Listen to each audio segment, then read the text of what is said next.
I don't even know how to start this on. Yeah, hi. Hello, it has been quite a while since I filmed anything. Everything you've been seeing up on this channel in the past month was pre-recorded at the end of February, and I've just been slowly editing it and trying my best to get it out to you semi-regularly. So basically I have not filmed anything for the entire month of March. I've honestly been doing the absolute bare minimum when it comes to not only YouTube but most things, and that's because I've just really been struggling. Some of you who have been around for quite a while, especially those of you who followed me over on my previous channel, will know that I have a history of bipolar disorder. But before we dive in, I want to make one thing very clear. The past few months and my mental health deterioration, I don't feel have very much to do with my history of bipolar at all. Instead, it has all been brought on by my injury that I had at the end of December. I'm not currently wearing my splint because sometimes I get tired of it, sometimes it hurts. But if you've seen any of my videos this year, you probably would have seen me in a splint. And that is because at work on the 27th of December, I slipped on a wet floor and I hurt my hand quite badly. So it is very much this injury and the pain and the stress associated with it that has led to a decline in my mental health lately. I've honestly been struggling all year with it, but I was trying to stay positive, trying to do all the right things. And with work cover, which for those of you outside of Australia is kind of like our work insurance, if you get injured at work, there's sort of like a system in place to make sure that you are paid and that some of your expenses are covered and that sort of stuff. A great system in theory, but the way that it's set up is utterly dehumanizing. I don't know how else to say it. There's almost an assumption embedded in the system that you are making it up or that you're exaggerating. For most of this experience, I felt like somebody who is making other people's lives difficult by being injured, rather than somebody who is struggling and suffering with pain and with an injury that was caused by somebody else. And then on top of that, I just had other issues that I had to fight constantly around not getting paid, even when I was supposed to be paid. All of which ended up in me utterly spiraling. And I've also been actively suicidal for the last month because of all of this. Because I've just been in so much pain, because I've been so exhausted by having to advocate for myself constantly with like 6 different points of contact, because I felt like a burden to my friends and family. And because after almost 3 months, I haven't made that much progress in terms of the pain and my mobility. There are some blips that I have with my mental health journey where I don't feel the need to come on here and tell you on camera all the details of why I've been struggling. But this one just feels like it's been my whole life for the past 3 months that I don't know. I just don't know how to go on without talking about it. Before I continue though, I just want to make clear that I have an absolutely incredible support network around me. So although I am still struggling from time to time with suicidal ideation and the thoughts and feelings that come with that, I just want to make it clear so that you're not worried about me, that I am safe. We're doing all the right things. I'm under supervision. I'm not being left alone, all of that sort of stuff. And so while I know that sometimes we have to deprioritize the things that we love, like making YouTube videos, in order to focus on our mental health, there also comes a point where we need to start reintroducing those things that we love and start doing things that bring us joy, bring us a sense of meaning and fulfillment in our lives, a sense of creative outlet. And sometimes we don't always feel quite ready to, but we know we need to start doing something to push through to the next level of recovery, if that makes sense. Originally, when I set up this camera, I was going to sit down and do my makeup for the day. Just like, I don't know, just something simple, just to feel a little bit good about myself. But then I remembered that in about half an hour's time, I have my psychologist appointment just over telehealth. And I mean, I've been having a lot of those lately, and I basically just end up sobbing for a whole hour. So it seemed pointless to put on a face just to cry it all off. So I know this is a booktube channel. We will talk about reading during this video, but I felt the need to just kind of get this started by, I don't know, giving you some context for where I've been and where I'm at currently. But I'm gonna go get ready for my appointment, and then I'm gonna come back to you and we are going to talk about some books and start figuring out what I'm gonna do this week to just start feeling more myself again. I know I can go!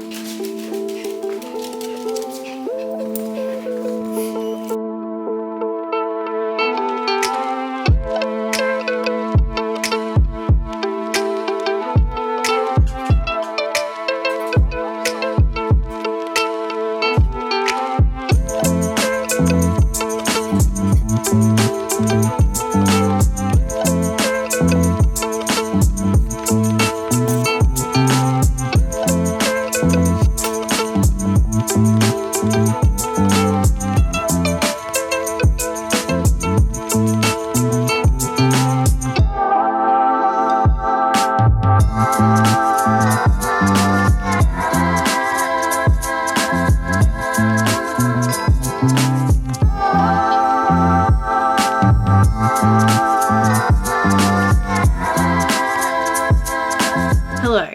Yesterday did not end up going to plan. I ended up having a really hard afternoon emotionally. I did manage to have a fairly pleasant evening after I kind of had a little bit of a crisis day. But it is Tuesday. That means we're back to try again. And I was originally going to sit down and talk to you while I was waiting to try and get Twice tickets. If you don't know, I love K-pop and I have two of my best friends up in Queensland who also love K-pop. So my friends are coming down to Melbourne in May. We're going to go see Twice. I've already scored the tickets. 15 minutes into the pre-sale and I scored tickets. Amazing. So this day is already off to a flying start. So now that that's all done and dusted, I figured I could talk to you a little bit about some books. Now, before we get in, I want to make it very clear, reading for me when I'm mentally unwell is really hard. I know some people talk about how they use reading as an escape when they're anxious or depressed, and so they read, twice as much as they normally would.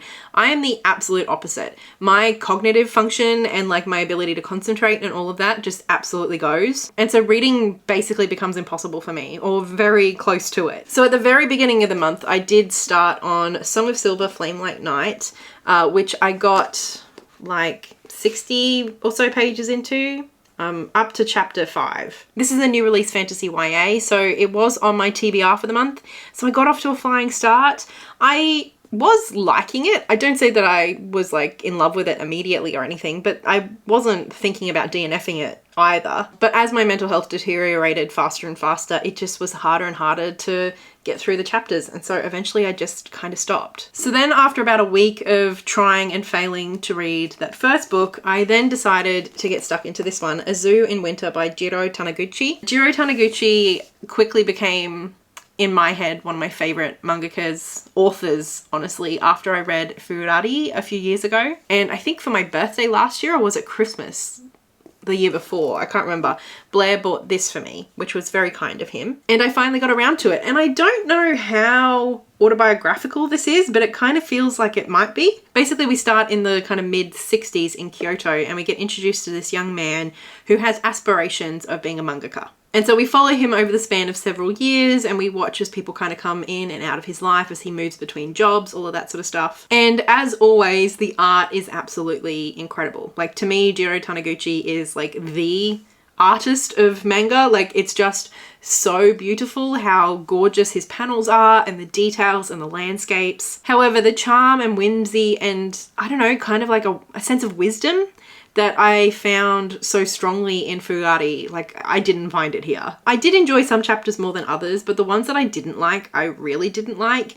And I don't know, there's just elements of his work, especially his older work, I think, that just does feel very, I don't know, traditionalist, sexist. And there was a particular character in here that was portrayed. I don't know if it would be transphobic or homophobic. It depends on the identification of that character, which we are not privy to because they are not really treated very well by the text. Regardless, it did take me about a week to read something that I would normally read in one sitting.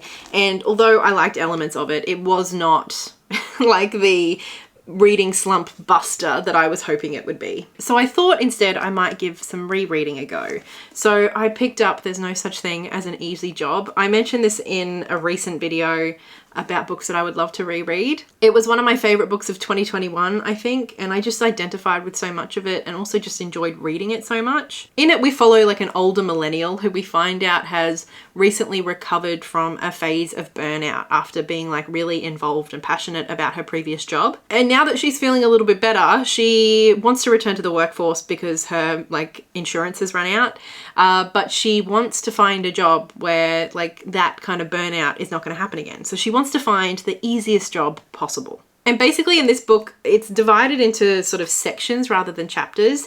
I think 4 of them we follow as she tries out 4 different jobs. So I did read the first story where her job is basically just watching the surveillance footage of this man who doesn't know that he's being surveilled. And because she spends all day, every day for months on end just watching one guy, she kind of becomes like weirdly attached to him and his behaviors. And eventually, as more things start to happen, she realizes like how strangely attached she's become to this man.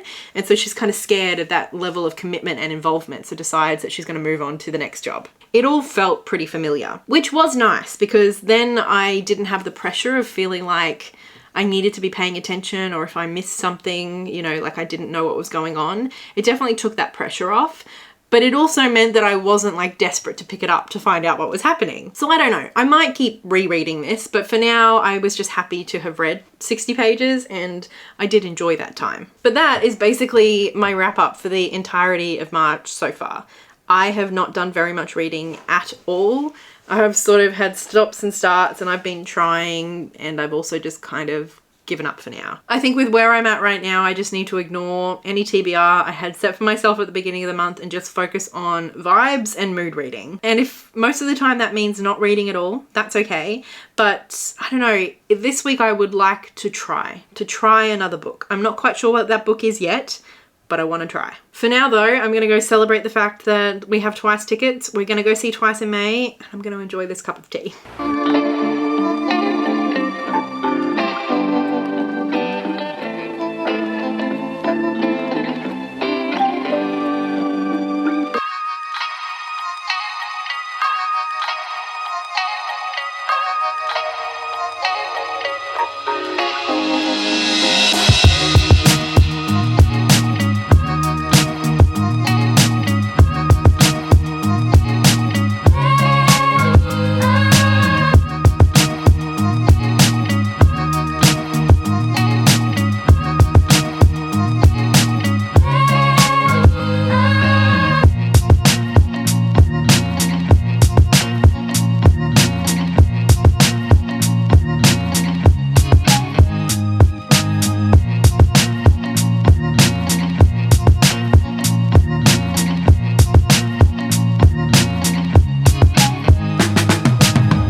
I know this isn't the most flattering angle. I know it's a little bit weird, but honestly, dealing with a full-size tripod right now is more fine motor skills than I currently have. Good morning. I think it's still morning. I'm having a very late start to the day. I haven't been sleeping super well, I think partly because of the pain, partly because of anxiety. But then early this morning, when I finally was asleep, a good old-fashioned thunderstorm came out of nowhere.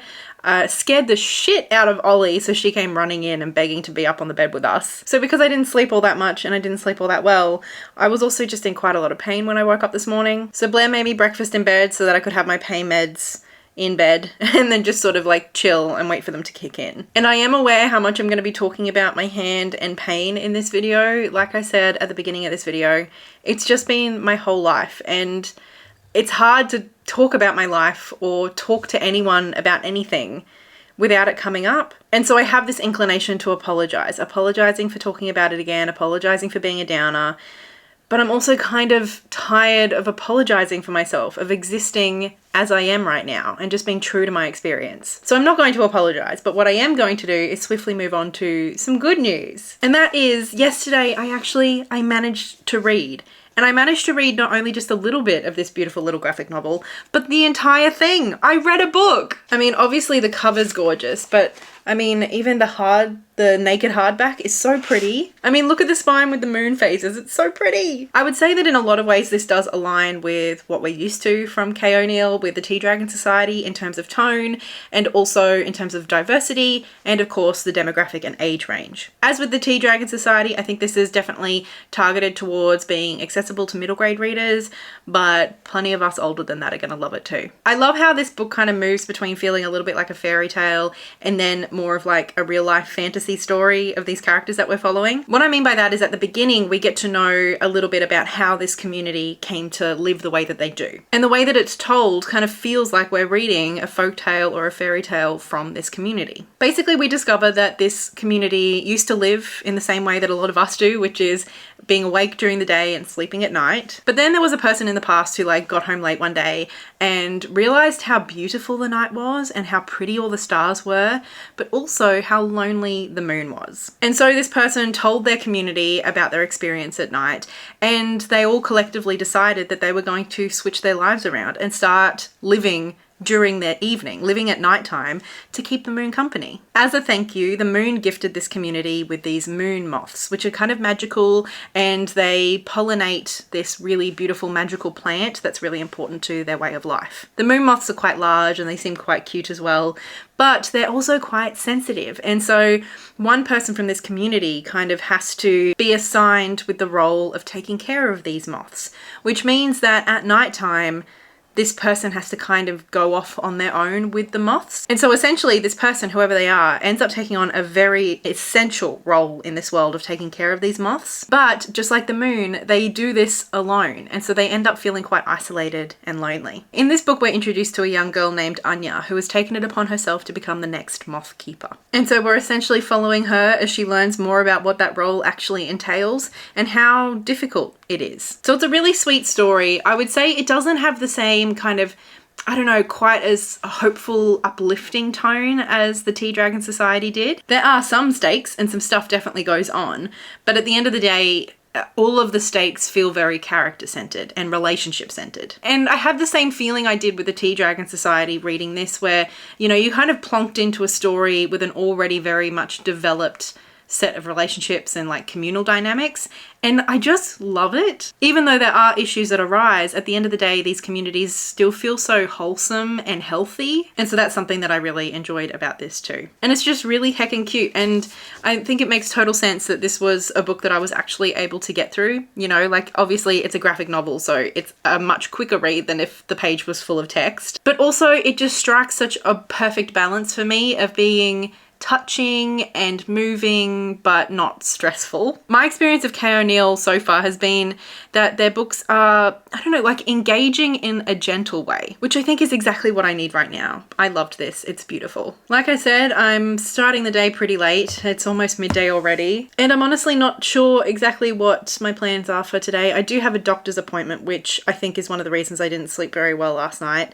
Pretty much all of my appointments, even if they're with people that I really like and respect, are just becoming stressful at this point. I said to my psychologist at my last appointment that I feel like at the moment, all I do with myself is cry and attend appointments. And so I'm sure it's going to be fine, but it's just weighing on me quite a lot. I would definitely love to be able to read something else today. I don't think I'm going to finish something in a day again, but it would be nice to feel like I could start something and feel like I'm actually reading again. Of course, I'm sure we'll go for a walk as long as it's not pouring down rain. We usually go for 1, 2, sometimes 3 walks a day. Anyway, I suppose I'm feeling quite proud of myself having read a book. I haven't finished a book in 3 weeks, so it feels great. Hello, we are back at my desk and I've just washed my hair, hence the towel, but I actually have to get ready. It's 20 to 4 on Friday afternoon, so Blair is going to finish up work soon because I have an MRI this afternoon. The fact that I am still in as much pain as I am and still having as many mobility issues and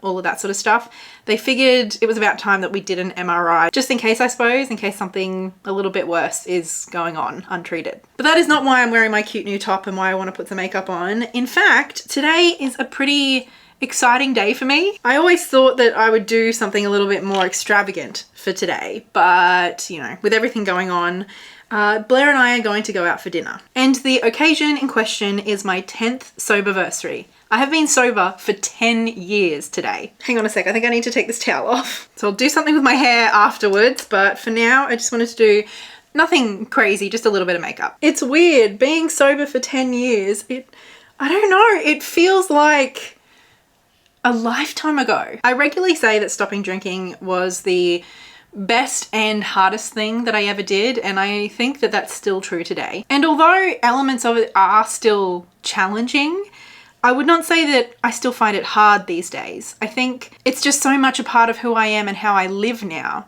that it's almost like it's not even a thought whether I'm going to drink or not. And I think in so many ways the fact that I don't even have to think about it these days It's moved from feeling restrictive or challenging or hard and moved into a space of just feeling freeing. Anyway, I don't want this whole thing to just turn into like how great it is to be sober and you should be sober too.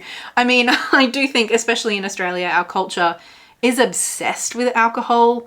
It's kind of concerning. Once you step out of that paradigm and that worldview, it's kind of terrifying how much most people around you drink. And I do not say that from a place of judgment, more just a place of observation of how revered such a harmful substance is. Anyway, I'm convinced that it's one of the coolest and best things I've ever done for myself and for my relationships. And so while we're not doing anything super exciting to mark the occasion, I did want to do something. So going out and having a nice mocktail and a lovely dinner with Blair sounds perfect. But I suppose I'll take this opportunity to answer a question that I've gotten a lot over the years, which is like, do I have recommendations for books about sobriety or about drinking less? And to be completely honest, I've only ever read 2. And I loved both of them. So maybe that's why I never felt the need to like seek out more. The first one I read several years ago, I don't know, I would say like 7 or 8 years ago, was The Unexpected Joy of Being Sober. I can't quite remember the author's name. I'll put it up here. I listened to the audiobook of that one and I'd highly recommend it. The author reads it and it's lovely. I don't even remember how I came across that book. I think it might have just been like an Audible sale or something. Because to be perfectly honest, early in my journey when I was looking for literature about the topic, most of the authors and the experiences represented in the books that I was at least finding were like older white men. Now, I'm not saying that those books aren't valuable or that that experience obviously isn't entirely valid, but clearly it's very different from my own. I stopped drinking when I was 22. I had already established a lot of very problematic behaviors around drinking, even at such a young age. But being a young woman was just a very different experience and I didn't relate to those books. The Unexpected Joy of Being Sober is written by a woman, I think she was like in her mid to late 30s when she wrote the book. So she was reflecting on her experience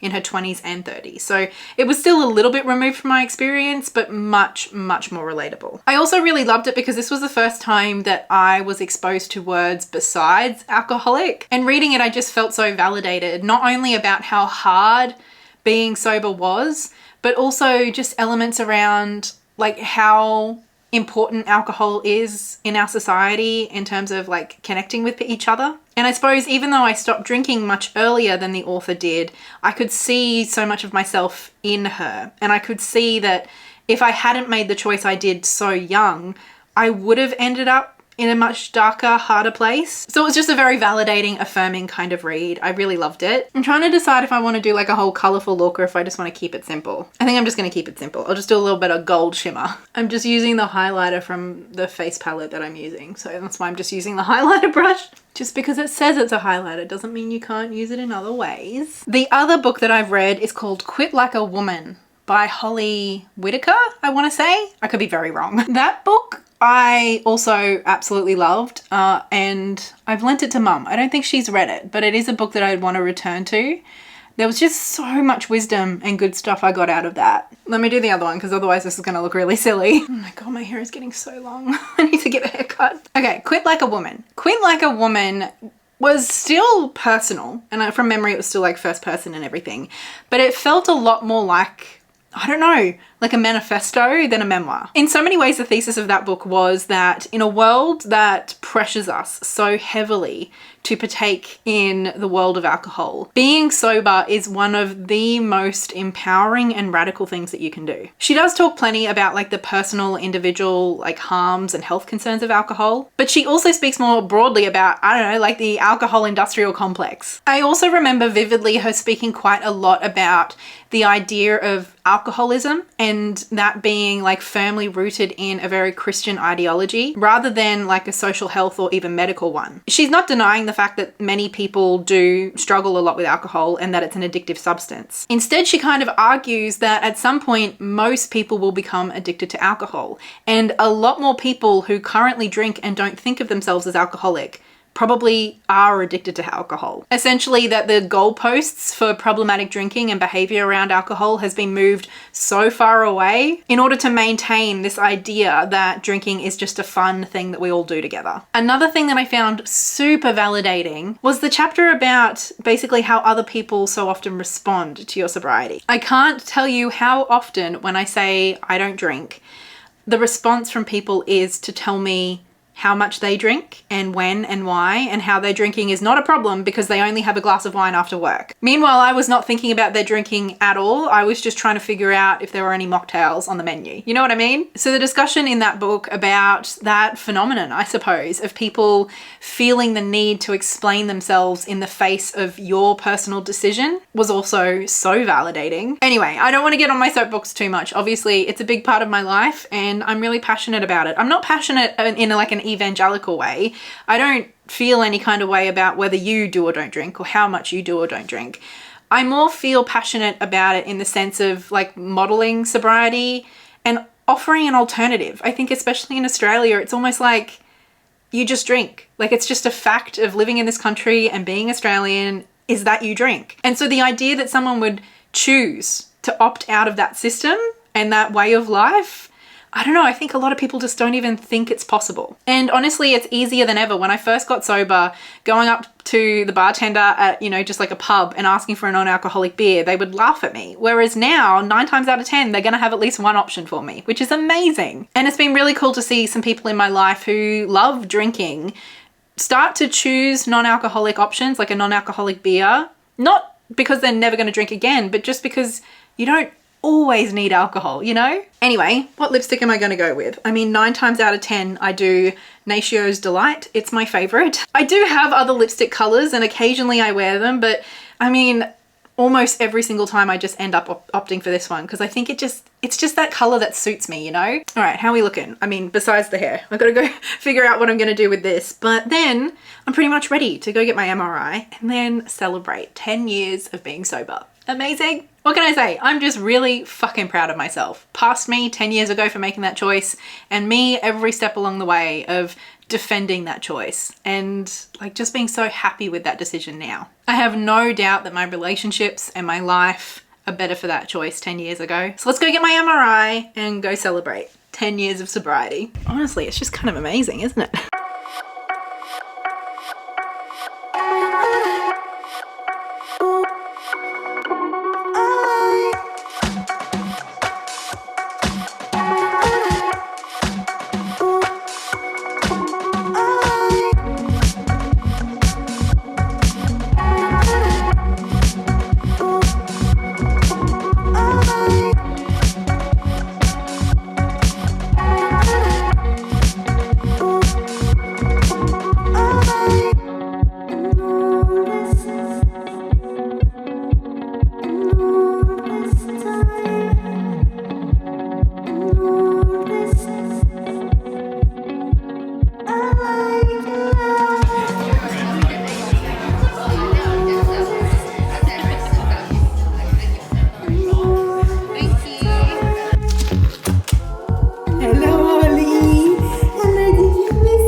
Oh, hello, Ollie.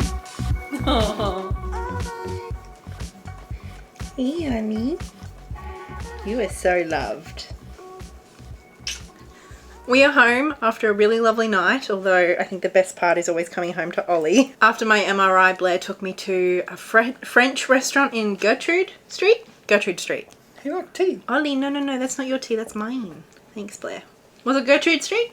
Yep. Bistro Susu. Bistro Susu. He picked it in part because it had a mocktail menu. There was only 4, but they were very good mocktails. So we had a great French feast and I sampled 2 of their mocktails. They were both delicious. And of course it is Friday evening, which means I made it through the week. And I just wanted to take a moment to thank you so much for coming on the journey with me. I know it's not quite what most of you signed up for, but I don't know, just having the vlog to sort of focus on and do something just a little bit every day I found really helpful. So for those of you who've made it all the way to the end, thank you so much. I hope you enjoyed spending the week with me. Oh, sorry, Ollie. Did I hit you? Oh. In fact, I enjoyed this vlogging experience so much that I think I'm going to try it again next week. As with this week, I don't think you'll be able to expect a huge amount of bookish content. I'll throw in a little bit when and where I can, but for the most part, I think it's just going to be a matter of picking up the camera and just doing what I can each day. Celebrating tonight was really special. I think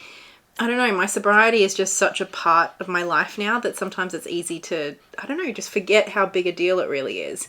And I think tonight just taking the time to just be super heckin' proud of myself was really nice. And I think taking that time to reflect on like how big a decision that was and how big a deal it was and how hard it was for a really long time, I think has also reminded me that although this stuff with my hand is really hard at the moment and I'm in the midst of it all, at the end of the day, I know I can get through a hell of a lot. I've done it before and I just need to trust that I can do it again, hey? So thank you so much for, I don't know, just like bearing witness to my struggle and to my successes. And of course, a very big thank you to my very understanding, kind, generous, supportive patrons. And especially big thank you goes to Olivia, Lynette Brown, and Marie. But to all of you, every month, but especially months like this, thanks for being there for me. I'm not quite sure when I'm going to be able to get into things properly, like how I would like to be, with the Patreon, with the channel, with work, with life. But I think picking up the camera and starting this vlog this week was a step in the right direction. So I'm just going to keep moving in that direction with the momentum that we built up this week. And I don't know, just trust in myself and in the wonderful people around me that we've got this and that it's going to be okay. All right, well, I'm going to go hang out with Ollie and drink my tea. I will see you again. I don't know exactly when, but hopefully sooner rather than later. Bye.